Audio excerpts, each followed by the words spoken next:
All right, on today's episode of Python Papi, we're back inside our smart contracts project. Let's have a look at what we're going to be going over today.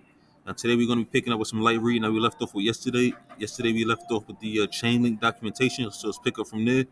Now we can go to the chain link documentation for price feeds and get the price of ETH and USD. This is the website we can visit for that information. The docs.chain.link, data feeds, price feeds. The first thing we have to do in order to read data feeds is actually read from other contracts. So we're also going to be learning how to read from other contracts in Vyper. And once we are on the Chainlink documentation website, we'll go to the Chainlink data feeds, and then we'll go to the feed addresses. From here, we will go to the price feed addresses. Here we can see all the different networks that the Chainlink's price feeds are available on. We're going to stay on Ethereum and go to Sepolia.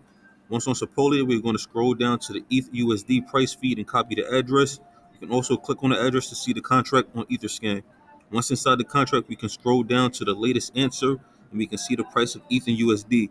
We can also see the latest round, which is the round number that the price was last updated. But the latest answer is genuinely the price of ETH and USD, which is what we want. Now note, the number that the price feed gives us is actually an integer, and we should add the 8 decimal places to the right to get the actual price of ETH and USD.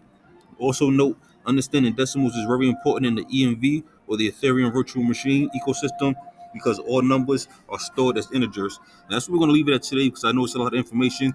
Now, actually, I'm not going to visit this site. If you want, you can actually visit this site yourself and follow these steps so you can see exactly what we're doing and how we're actually getting the information with the price feeds and the actual Ethereum USD prices being converted. So we're going to leave it there for today. And tomorrow we're going to pick back up, probably doing some more light reading. I don't think we're going to be inside of the remix for a couple of days because we don't have any new code to run. But of course, I will keep you posted every step of the way.